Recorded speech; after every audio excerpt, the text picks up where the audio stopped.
গোলাঘাটৰ জিলা কাৰাগাৰত চাঞ্চল্যকৰ ঘটনা কাৰাগাৰত নিজৰ কোঠাত ৰেবকান্ত তামুলী নামৰ মুখ্য ৱাৰ্ডেনৰ ৰহস্যজনকভাৱে মৃতদেহ উদ্ধাৰ চাকৰি অৱসৰৰ এমাহ থকা অৱস্থাত লোকজনৰ মৃতদেহ উদ্ধাৰক লৈ চাঞ্চল্যৰ সৃষ্টি হৈছে লোকজনৰ ঘৰ যোৰহাটৰ ভুগদৈ বৰ্তমান লোকজনৰ মৃতদেহ মৰণোত্তৰ পৰীক্ষাৰ বাবে কাৰাগাৰৰ পৰা গোলাঘাটৰ শ্বহীদ কুশল কোঁৱৰ অসামৰিক চিকিৎসালয়লৈ অনা হৈছে আৰক্ষী তদন্ততে পোহৰলৈ আহিব প্ৰকৃত সত্য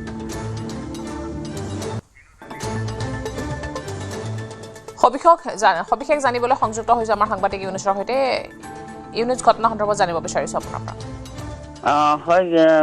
ক'ব লাগিব যিহেতু গোলাঘাট জিলা কাৰাগাৰত যি হেড ৱাৰ্ডেনজন আছে তেওঁ ইতিমধ্যে তেওঁ যি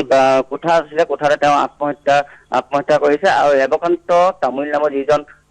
হেড ৱাৰ্ডেন আছিলে তেওঁ কি কাৰণত এই চূড়ান্ত সিদ্ধান্ত লৈছে সেই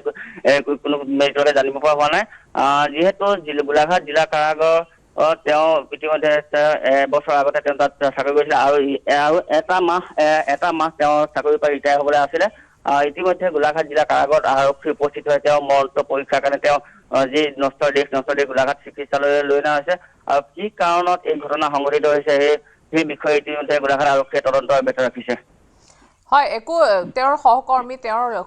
ওচৰ চুবুৰীয়া কোনোবাই কৈছে নেকি তেওঁ কিবা হতাশাত আছিলে বা কিবা তেনে ধৰণৰ চিন্তাত আছিলে বা কিবা বিশেষ কথা আছিল বুলি কিবা জানিব পাৰিছে নেকি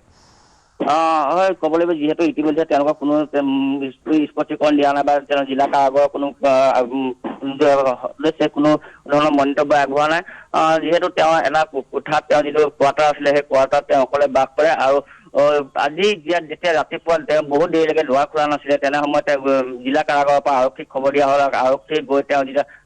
কোঠাটো খুলিলে তাত তেওঁৰ নশ্বৰ দেহ পোৱা গৈছে